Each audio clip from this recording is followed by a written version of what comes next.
Sabe aquele problema que te faz transpirar? E para causar impacto, o que te falta é inspiração? É aí que informação de qualidade se torna um ativo competitivo. Foi pensando nesses momentos que nós do grupo Innovation Experience criamos a plataforma Inovativos. Diariamente, lideranças e especialistas de todos os segmentos do mercado abordam temas como gestão, tecnologia, inovação, sustentabilidade, empreendedorismo, negócios e comportamento. Nossa proposta é compartilhar conhecimento com autoridade, para você saber as novidades do mercado onde estiver. Seja por meio do nosso portal, revista digital, newsletter, vídeos, TV, podcast ou pelas nossas redes sociais. Acesse inovativos.com.br, cadastre-se e faça parte da sua melhor fonte de conhecimento e conexão com a nova economia.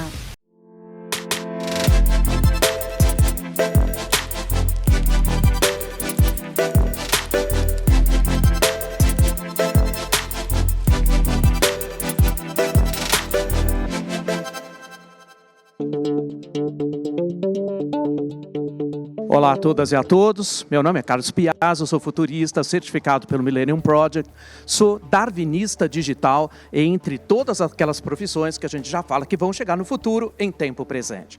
Claro que a gente vai falar um pouquinho sobre coisas que provavelmente você nunca ouviu falar e por isso que também tudo isso é muito divertido, além de ser muito perturbador, claro. Quando a gente fala de darwinismo digital, as pessoas ficam imaginando o que é isso, é um nome bonito que a gente dá? Será que é um nome que a gente deveria ter? As pessoas não conseguem se conectar, que quando a gente fala de darwinismo digital, nós estamos falando de uma cadeia de distendimento absurda que está sobre nós, que a gente acaba não conseguindo fotografar por causa justamente da velocidade com que nós estamos evoluindo com relação a tudo isso. Quando a gente fala, por exemplo, da velocidade que está imposta sobre nós, nós vivemos dois fatos correntes muito perturbadores. Primeiro, a velocidade com que tudo isso está se conectando, então um enorme processo de aceleração, que também está combinado com um outro fator, que é o encurtamento do presente nosso. Isso faz com que parece que a gente está sempre correndo em cima de alguma coisa, que a gente não consegue compreender o que está acontecendo, que nós não conseguimos projetar nada para frente, parece que a gente está sendo consumido, e as empresas estão entrando num colapso de modelos, que eu vou falar para vocês, dá até medo da gente poder imaginar. Quando nós falamos, portanto, de formas diferentes que nós temos para criar valor quando tudo muda o tempo inteiro, e justamente por causa do pano de fundo de tudo isso, que é a Globotics, que é a forma com que nós enxergamos a globalização das tecnologias da informação, que trazem para a gente um mundo exponencial que não é para a gente compreender, precisa de um certo esforço, porque os nossos cérebros humanos não conseguem acompanhar. Em primeiro lugar, quando a gente fala que isso se tornou visível lá pelos anos de 1950, se acelerou barbaramente nos anos de 2000, quando a gente teve, então, a chegada da internet relacional 2.0, trazendo para a gente uma confluência global nunca antes vista, trazendo para a gente dois ambientes completamente diferentes, onde eu tenho de um lado o cibridismo e o outro lado a ubiquidade. Claro, porque ser um ser cíbrido é ser um ser cyber híbrido, e da maneira com que a gente olha dois ambientes que passam a ser um só, o online e o offline, ele é um mundo só, pode ser que venham outros aí pela frente, justamente porque já estamos nos conectando por ondas cerebrais, através de cérebros conectados em grupos de pessoas. Isso já acontece. Pode ser que daqui para frente a gente possa ter outros meios de comunicação. Quando a gente enxerga tudo isso e faz com que nós temos que olhar tudo aquilo que a gente olhou numa decantação do passado, chegando a uma projeção do futuro, a gente talvez não esteja preparado para isso, justamente porque a gente carrega muito peso do passado. Claro que a gente adora o passado, porque ele é um lugar seguro, ele é um lugar que a gente já viveu, ele é um lugar seguro demais, ele é quente demais para que a gente o abandone. E o que acontece quando a gente vai falando de futurismo estratégico? Talvez os próximos skills que nós deveríamos ter para enfrentar esse novo tempo, justamente é trazer o futuro a tempo presente com muita precisão. E nós, claro que olhamos tudo isso, tem um autor que eu gosto demais, que é o Alvin Toffler. Ele sempre falava que o choque do futuro é aquela desorientação estonteante provocada pela chegada prematura do futuro. Ora, a gente acabou de ter isso agora em tempos recentes, com a chegada da pandemia, todo mundo fez forçadamente transformação digital, mas você lembra que ninguém estava muito preocupado com transformação digital, sempre adiando, sempre mantendo aquele status quo, naquela mudança muito lenta, naquela lentidão imensa que a gente viu de gente que mora no passado e que não está com vontade de olhar o futuro. E claro que ele sempre fala, que essa chegada estonteante do futuro, você tem que lembrar então que se a gente não relevar a história, porque o futurismo é feito de duas partes, ele é feito de uma parte que vem lá de trás e outra parte que vem lá na frente e que talvez a gente não esteja disposto a olhar, porque isso vai demandar muita criatividade, vai demandar um pensamento de ficção, vai demandar um design de futuro, que talvez a gente não tenha essas ferramentas para fazer isso hoje. A gente prefere fazer o quê? Replicar os modelos do passado. Mas, se a gente não olhar passado, para a gente poder entender os contextos da história, que nos fizeram chegar até agora, para que eu possa, então, projetar esse novo futuro, meu Deus, as pessoas estão presas ainda lá nos modelos da segunda Revolução Industrial, em 1850, ou, muito pior, no capitalismo tardio neo-marxista dos anos lá de 1930 a 1945. Ora, por que a gente fala tudo isso? Porque, na realidade, se eu não me apropriar do futuro também, ele vai começar a chegar com muita propriedade sobre todos nós, e talvez a gente não tenha essas habilidades para a gente poder trazer essas questões a tempo presente. Na realidade, a gente até brinca de dizer, tem um outro autor que eu gosto demais, que é o Edward Osborne Wilson, que fala o seguinte: nós temos hoje o seguinte fato da humanidade, 2 pontos, como ele fala, Temos, a forma com que a gente olha, as emoções são paleolíticas, as empresas são medievais e as tecnologias são divinas, godlike. O que significa isso? Que as tecnologias e o avanço exponencial das tecnologias vai tirando um pouco de tudo aquilo que a gente gostou de fazer, como a gente poderia imaginar. A gente também estava nos replicando como máquinas ruins numa linha de produção, preso num chassi, num pino, preso nesse chassi, como sendo uma engrenagem rodando no chassi da produção, fazendo com que nós nos tornássemos parte da produção. Ora, com a própria economia digital, isso muda um pouco, eu começo a ter menos essa influência, muito mais a força que a gente pode ter da formação automática de dados, e a gente continua vendo que as pessoas continuam fazendo papel de máquina ruim, porque quando a gente fala tudo isso, as emoções paleolíticas nos guardam, muitos segredos lá do passado que a gente não está disposto a abrir mão. Quando a gente olha tudo isso, será que a gente de verdade prestou atenção nessa velocidade com que a gente está trabalhando com as coisas? Será que a gente percebe que a gente está evoluindo num processo absolutamente caótico, absolutamente ressignificante, completamente destruidor criativo, que quando eu consigo enxergar coisas que vêm pela frente, a única certeza que eu tenho é que as coisas do passado não fazem mais o menor sentido, e a gente continua replicando esses modelos. Gente, que nem eu sempre falo, a gente está chegando numa era que eu não posso mais usar o humano como recurso. E as empresas continuam tendo uma área de recursos humanos. Aí elas conseguem fazer alguma cosmética em cima disso, chamando então de área de gente. Mas na realidade o que acontece é que pessoas já estão fazendo tarefa de máquina, que é muito ruim. Então, além de outras coisas, a forma com que a gente olha todo esse futuro chegando sobre a gente tem que botar o pé naquilo que a gente está fazendo, que deveria estar olhando um pouco mais para frente. Isso significa dizer um monte de coisas, entre tudo que o próprio processo de educação está completamente equivocado no meio do caminho, onde eu tenho muitas tecnologias ativas.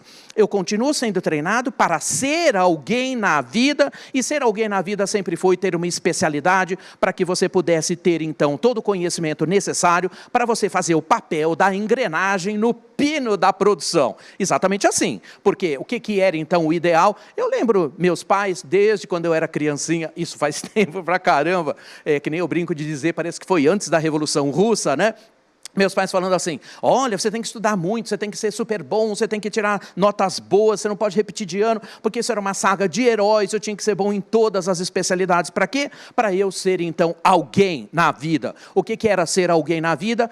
Chegar a ter um diploma, né? Que isso é uma coisa hoje também que a gente coloca sob júdice, a gente olha a paixão com muito mais potência do que um estudo forçado com relação a alguma coisa que eu nunca quis fazer, não é isso? Que além de tudo ainda temos esses pontos, e claro, que quando a gente olha a projeção de tudo isso, você então ser contratado por uma grande empresa, ter um cargo de chefia, ser um cargo reconhecido, você ia ter grana para você poder finalmente ter coisas. A gente foi forjado uma vida inteira para ter coisas. E será que ao longo de tudo isso a gente acabou não caindo numa armadilha, que a gente cedeu o lado do ser humano para sermos teres humanos? Porque a grande pressão que a gente tem é ter coisas, e cada vez mais, e cada vez mais, e cada vez mais. Tudo isso não faz mais o menor sentido. As novas gerações não querem ter nada, elas estão completamente livres, inclusive da ideia de ser alguém na vida, que para elas tão simplesmente vale viver. Ora, que quando a gente fala de tudo isso, e todo mundo fala assim, mas Piazza, isso tem a ver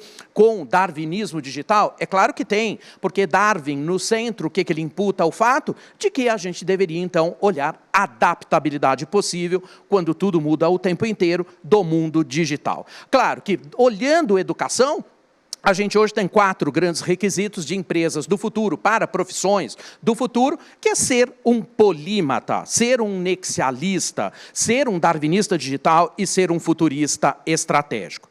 E claro que você vai ficar me perguntando, uau, o que é isso? Eu nunca ouvi falar nisso. Primeiro, a cadeia de impactos está em todas as ciências ao mesmo tempo, ela não está só em uma. Portanto, você que foi treinado para ser especialista em algo e que vai fazendo curso para poder se aprofundar, não faz mais sentido. Se a cadeia de impacto está em todas as experiências, em todas as especialidades, ao mesmo tempo, é claro que eu tenho que me voltar para todas elas. Então, eu preciso compreender que falar de transformação digital não é falar de máquina, não é falar de sistemas, não é falar de tecnologias, é falar de gente. De que maneira a tecnologia afeta a vida das pessoas, de que maneira também ela afeta a sociedade em si, e qual é esse vetor de mudança que nós estamos vivendo. E isso não é parado o tempo inteiro para que a gente possa analisar, porque sempre a gente está em replicagem, correndo contra o tempo, né, sendo subvertido pelo tempo, tendo que trazer aquele resultado de empresas absolutamente curtoprazistas, patológicas, porque elas não conseguem olhar a janela do futuro, justamente por quê?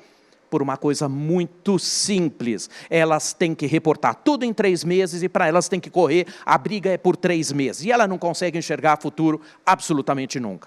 Eu tenho que ser um nexialista, porque a partir do momento em que eu olho todo esse impacto das tecnologias e chegando em todas as especialidades, como eu falei, ciências humanas são prevalentes às ciências tecnológicas, claro, eu tenho que olhar então qual é o foco do centrismo antropológico desse estudo que nós precisamos ter, porque na realidade os seres humanos são permanentes, mas ele muda também a sua feição.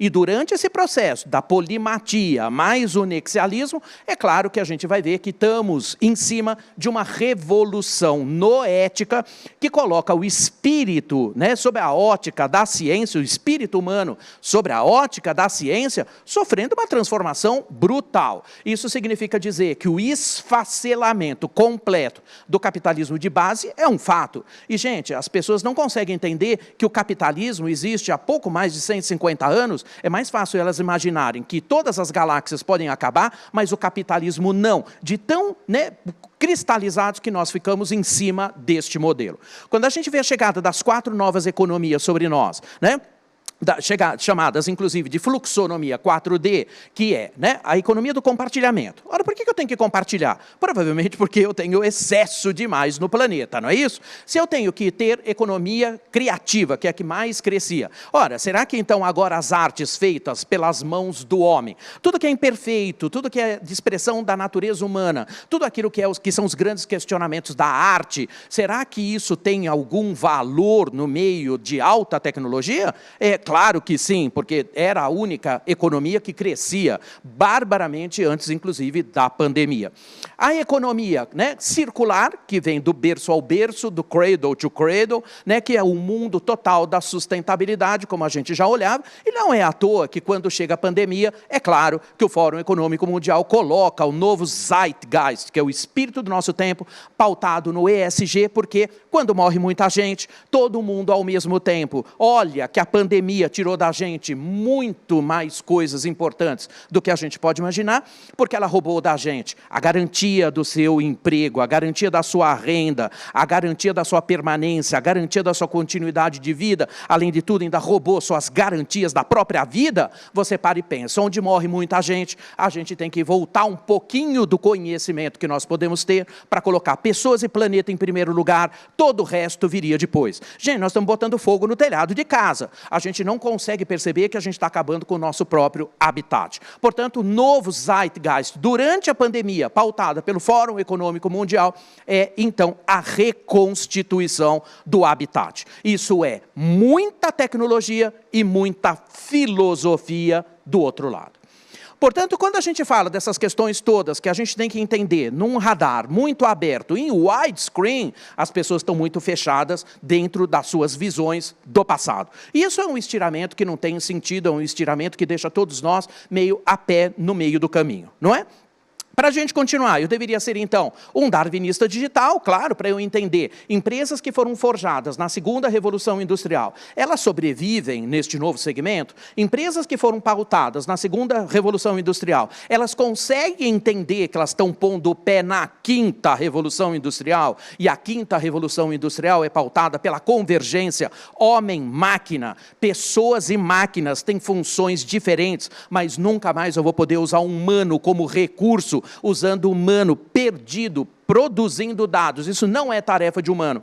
Se você pegar um humano que faz isso hoje, ele faz o trabalho exato de um sensor que custa 9 centavos de real, e você vai ver que as pessoas adoram se parecer com máquinas ruins. E talvez, lá na cabeça delas, que nem fala, né, um outro autor que eu gosto demais, né, que fala também sobre essa questão de que talvez você pense que o futuro é só uma espécie de nostalgia. Você fica projetando para frente, imaginando que um dia você vai se livrar, que um dia você vai estar livre de tudo isso, que você vai poder ter um mundo diferente, que você vai até ser feliz. E aí o que acontece? Você nunca faz. Você pensa, mas nunca põe na sua mão. Portanto, a sua capacidade de produção é muito grande, você sucumbe ao passado. Então, na realidade, o que acontece? Você usa o futuro só para projetar uma tela mental de grande sucesso para frente, mas que você nunca faz. E você faz o contrário, você vai lá para o passado poder viver algo que você já viveu, que você tem certeza do que é, e que você não tem nenhuma dúvida, porque o passado é conhecido, e claro que a gente vai estar num mundo confortável. E claro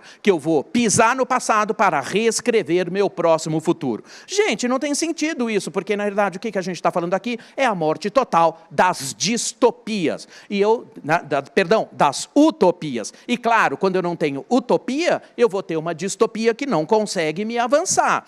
Para fazer futurismo, eu preciso ser um ser utópico. Claro, porque eu preciso vislumbrar oportunidades sempre para cima. Mas onde as pessoas estão, na distopia total, tentando projetar futuro com a ótica do passado. Se você quiser um exemplo, eu te dou aqui. Nesse exato momento, tem um monte de empresas completamente perdidas com o fato de que o mundo digital tomou conta, claro, e além de tudo, tudo isso teve um impacto humano bastante grande. O que a gente fala de impactos humanos, né? E isso é bastante grande, do que a gente está falando? É claro que quando a gente olha futurismo, a gente está olhando aqui sobre a égide de um deus da mitologia grega, que é o Janus, né? O Janus, lá pelos deuses primordiais, o que ele traz? Ele sempre, não sei se você sabe, ele tem duas cabeças. Uma cabeça velha olhando para um lado, uma cabeça nova olhando para o outro. Não é à toa que o mês de janeiro começa por causa do Janus. E não é à toa que quando você abre uma janela, você está falando do Janus. Por quê? Porque você vai abrir a tua mente a algo que está lá fora. E claro que quando a gente fala sobre tudo isso, o Janus, ele administra tudo aquilo que a gente fala dos olhares do passado e dos olhares do futuro. Então, o primeiro horizonte é tudo que degenera, o terceiro horizonte é tudo que se regenera nesse processo, e é claro que no horizonte 2 eu tenho que trazer as inovações que fazem a ponte entre uma coisa e outra. E é claro que quando você põe na balança tudo que foi o exercício, né, de toda essa saga humana, da gente recolocar a nossa vida à disposição da gente mesmo, com tudo de bom e com tudo de ruim que a gente teve também que aprender, gente, não tem mais volta, tudo bem? E as pessoas continuam a discutir a volta ao escritório. Meu Deus, a gente vai voltar ao que degenerou, porque, primeiro lugar, o emprego não é mais um lugar. Segundo, você não precisa estar lá para você se fazer papel de uma máquina ruim. Agora você pode estar junto com os teus filhos, vendo teus filhos crescer, que era uma coisa que você não fazia, você voltou para o lugar de origem, você foi para a sua cultura, você está perto dos amigos, você está perto da família, com o cheiro da comida da mãe do lado, isso regenera com muito mais peso. E é claro que quando você sabe que o emprego não é mais um lugar, e eu posso trabalhar de qualquer lugar, eu não tenho retorno ao escritório, eu tenho uma coisa muito mais avançada, que é o Office Anywhere. Eu posso fazer isso em qualquer lugar do planeta, nunca mais fantasiado de uma mandioca, preso, latitude e longitude, no centro do CEP de uma empresa. Isso não faz mais o menor sentido. Além de tudo, como eu estava falando um pouquinho antes de entrar aqui, porque eu sou mal criado, né? Falando que, além de tudo, as empresas são arrogantes como a gente não pode imaginar, não é? Elas decidem até que horário você vai ser mais criativo. Das 9 às 17, você tem que ser criativo. Gente, eu não posso ser criativo em qualquer outro lugar, entre ter meu filho, né, brincando comigo, ter o meu cachorro brincando comigo, quando todo mundo dormir, talvez seja o horário que eu tenho que ser produtivo. Então, quando a gente olha todo mundo trabalhando de um jeito completamente diferente, a gente fez uma coisa terrível no meio da pandemia, que é regenerativa, que a gente vem juntando os 3 avatares da nossa personalidade, porque desde a segunda Revolução Industrial a gente criou 3 personas de nós mesmos, da nossa mesma personalidade, que era o viver, o trabalhar e o aprender. E talvez você não tenha percebido que você se vestia para ir trabalhar, se vestia para viver e se vestia para aprender. Ora, o que será que a gente está preparado para ver tudo isso? Porque, na realidade, o que acontece? O mundo do home office, vamos chamar de home office, que também já foi, não é mais esse, né, o segmento. Gente, a gente está lindo da cintura para cima, porque está tudo online, da cintura para baixo, meu Deus, é melhor nem perguntar, porque é uma desconstrução absolutamente total. É claro que isso traz para a gente um conforto, mas que também vai demandar da gente uma certa disciplina para a gente poder tocar também nestes pontos. E é claro que quando a gente olha tudo isso, o futuro chegou sobre nós e talvez a gente não tenha a forma como enxergar isso de uma maneira divertida, vou chamar assim. Por quê? As pessoas ficam tensas porque, ai meu Deus, e o normal? Mas que normal? Não tem normal nunca mais. As pessoas pensam que voltando para aquilo que elas viveram, elas vão encontrar alguma paz. Não vão encontrar, porque o normal não está mais lá. Tudo aquilo que o caos roubou da gente, a gente não consegue trazer de volta. Então é normal nunca mais. Então essa densidade digital que deu força para nós, meu Deus, faz uma vida completamente diferente, uma expectativa de vida completamente diferente do que a gente tem hoje. E quando a gente fala então de futurismo estratégico, as pessoas ainda conseguem me perguntar o que faz um futurista, se a gente faz mapa astral, ou se a gente descobre se uma pessoa vai ter sorte ou não. Claro que não. A gente se apropria de tudo aquilo que é sinal forte do passado, que vem permanente no presente, ele pode virar uma hype, ele vira uma tendência, ele vira uma convergência, ele vira um sinal forte, que pode virar uma tendência muito forte. O que a gente faz? Vai lá e captura.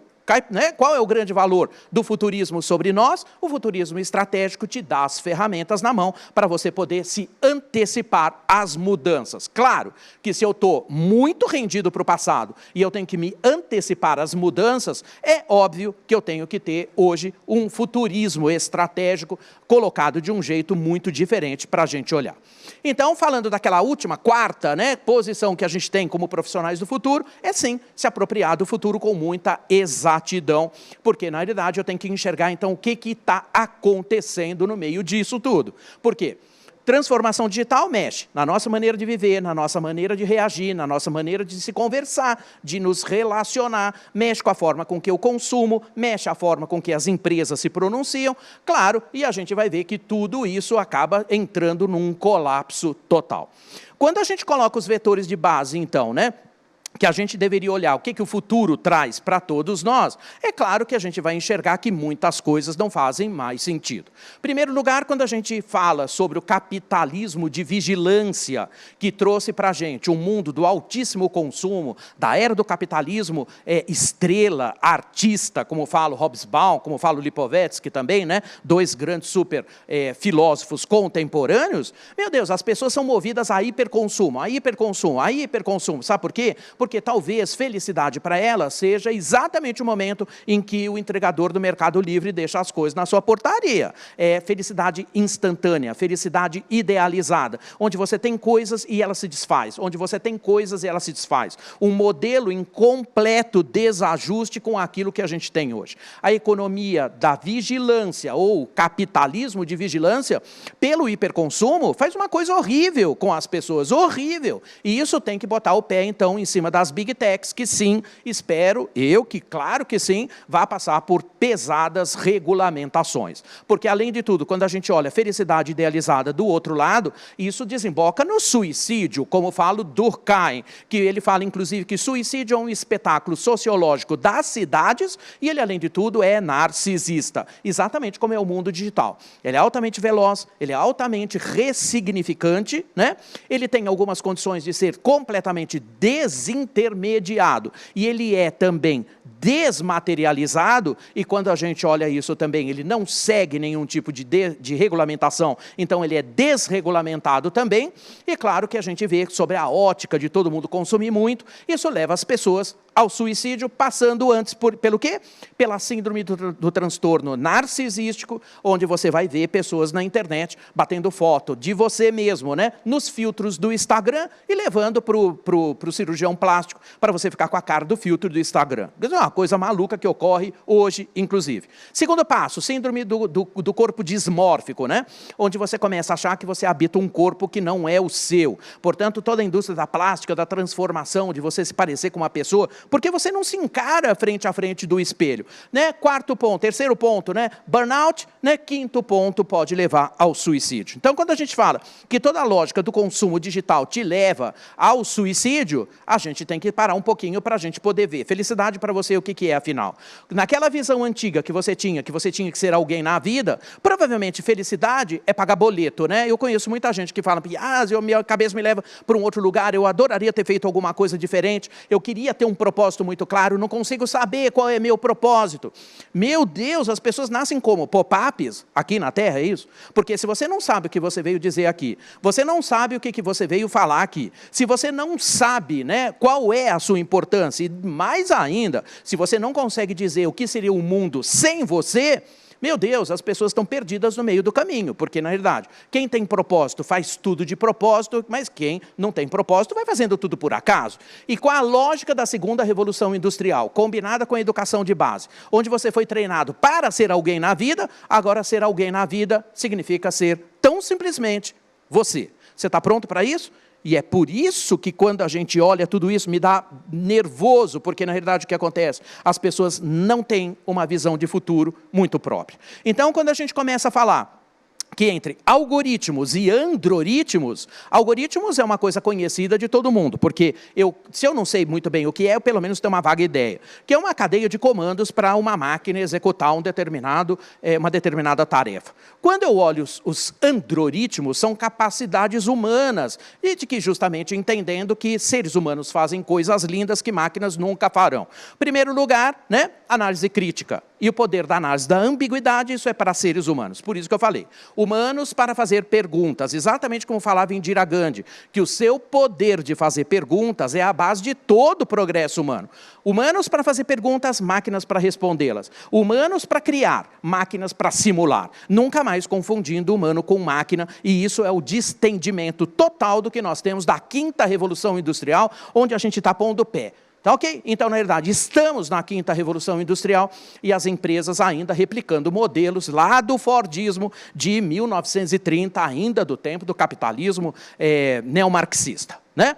Então, quando a gente olha que tudo isso está em esfacelamento total, a gente tem que começar a pensar de forma diferente. Ora, de que maneira vai ser o humano, então, no futuro ou neste futuro muito próximo, não é? Talvez a gente tenha que recuperar um monte de coisas, porque provavelmente, com quem eu converso também não sabe nem o que é ser humano de novo, porque as pessoas sentem tanta falta de tarefa sistemática, a gente viu isso na pandemia, tem até estudo que mostra isso, é muito divertido e muito triste também, porque, na realidade, quando você economizou um monte de tempo, nessa virada de modelo de trabalho, né? Porque a gente fala de muito trabalho no futuro, menos emprego, você vai ter mais trabalho do que emprego, e talvez a gente ainda não tenha conseguido aprender a monetizar nossa vida com trabalho, não mais com emprego. E você está muito dependente do modelo de emprego, quando você perde um, você tende a buscar outro. E, na realidade, quando a gente está vendo um esgotamento disso, daqui para frente, você vai ganhar dinheiro com a sua paixão.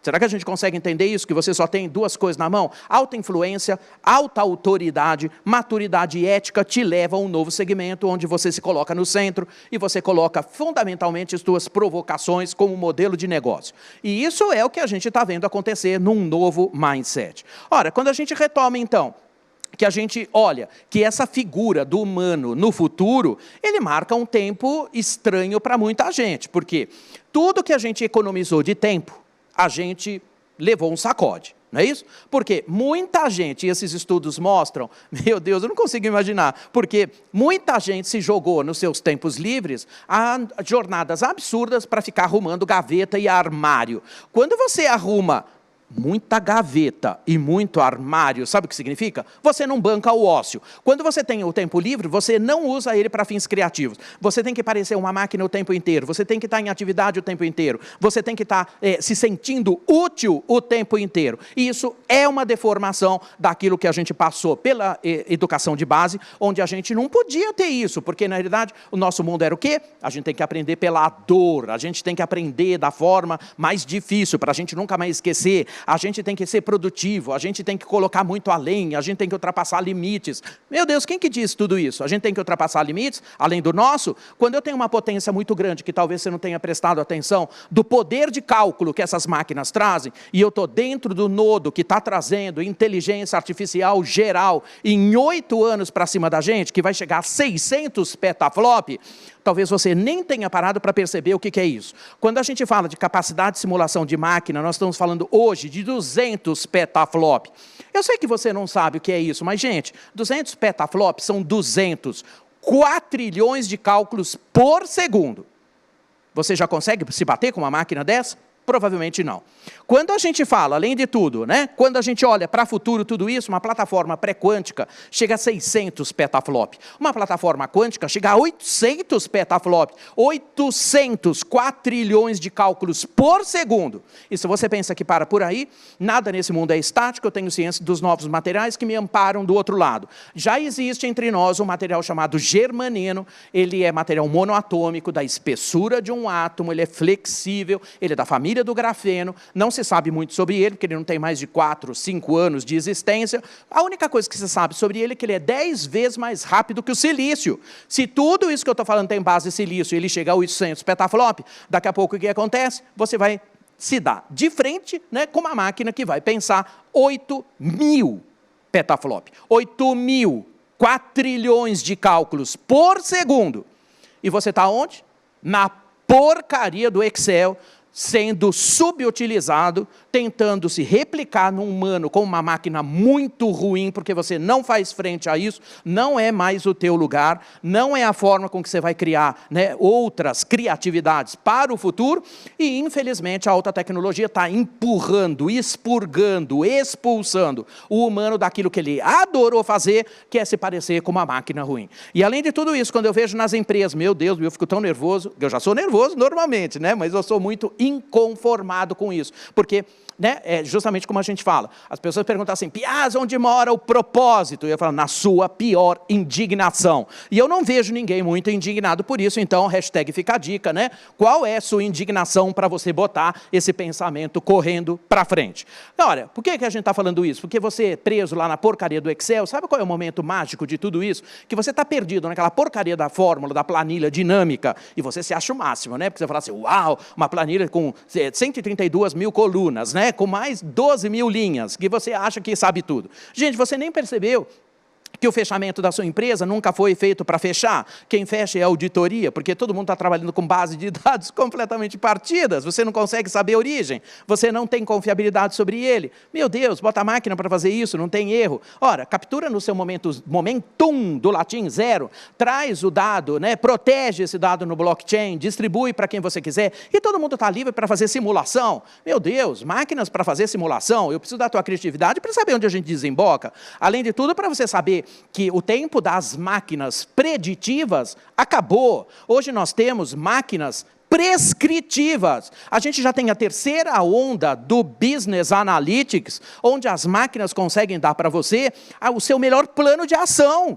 E você ainda está preso na porcaria do Excel para chegar naquele momento mágico, maravilhoso, que eu acho assim o ápice de um palco que não tem aplauso, que é quando você termina tudo isso e leva para o seu chefe, né? Que você fala assim, chefe, terminei. Ele fala, uau, parabéns, maravilhoso. Puxa vida, mas é tudo isso, eu não vou ler. Você fez um PowerPoint disso aqui? E ele fala, sim, claro, pois não, chefe, está aqui seu PowerPoint. Ele fala assim, uau, parabéns, maravilhoso. Eu não sei como eu viveria sem você, talvez daqui 8 anos eu te dê 2% de aumento para dar para você um reconhecimento para você. E além de tudo, qual é o papel do seu chefe? Ele fala assim, você pode fazer um favor para mim? Você candidamente fala assim, claro, chefe. Pois não, chefe. Sim, só se for já, chefe. E ele fala assim, muda a cor da bolinha para mim. Você virou o quê? Trocador de cor de bolinha de PowerPoint? Você virou o quê? Colecionador de dados para poder tentar formular alguma inteligência no meio de tudo isso, competindo com uma máquina que está muito à frente de você? Não tem como a gente brigar com isso, e a gente tem que se voltar para o lado mais humano que a gente deveria ser, e a gente não consegue capturar porque a gente faz uma pergunta que a gente nem sabe por que nasceu. Tem muita gente que acha de verdade que é um pop-up, nasceu aqui, ó, puf, apareceu ali. Gente, qual é a sua indignação? Você veio aqui dizer o quê? Você veio nesse planeta fazer o quê? Você veio nesse planeta para ressignificar o que exatamente? E que quando tudo isso se esvai, talvez você esteja colocado em cima de um palco disponível para dar respostas, não é isso? E fazer respostas nesse novo segmento é a sua capacidade de fazer perguntas. Portanto, quando a gente olha que entre algoritmos e androritmos eu não deveria confundir tudo isso, eu tenho que lembrar você do jeito talvez mais duro de alertar você que muito provavelmente você está fazendo tarefa de uma máquina ruim, onde não faz mais o menor sentido, e você deveria então dar asas à sua imaginação, então se colocando à disposição para criar futuros plausíveis, futuros previsíveis, futuros possíveis, e atraindo tudo isso a tempo presente. E claro, como fala o Thomas Frey, que é um colega também do Millennium americano, ele sempre fala isso, a maneira com que você pensa tem muito a ver com isso, porque hoje, quando você traz o presente, ele é formado pelo seu passado. E claro que quando você está sob júdice, você se recorre ao passado. Mas agora você não vai encontrar nada no passado que te dê esse conforto. Nada, porque a gente está vivendo tempos que não têm precedentes históricos. Portanto, a gente vive inclusive o fim definitivo do benchmarking. Gente, que parte você não entendeu que hoje ou você é único por causa do propósito no centro, não adianta ficar copiando o que o teu colega fez do lado, porque as realidades são diferentes, as aspirações são diferentes e o mercado competitivo é outro, porque a gente está falando do nível de centralidade do consumidor, porque, gente, que eu não sei que parte as empresas não entenderam que desde 1990 são as pessoas que compram, não são mais as empresas que vendem. Elas ainda têm uma ilusão de que elas empurram alguma coisa para as pessoas, de uma loucura que não tem tamanho. E, além de tudo, quando você começa a olhar que toda a sua contribuição para o futuro pode estar num lugar completamente diferente, eu imagino que pode ser muito mais divertido ser humano do que se parecer com uma máquina ruim. Portanto, quando eu coloco aqui, eu me despeço de você, talvez, do jeito mais humano que eu sei ser, que é desejar para você saúde e paz, e que você lembre somente da sua única obrigação como ser humano, que é ser feliz. Todo o resto entregue para as máquinas. Tchau, eu fico com você e a gente se vê numa próxima oportunidade. Muito obrigado.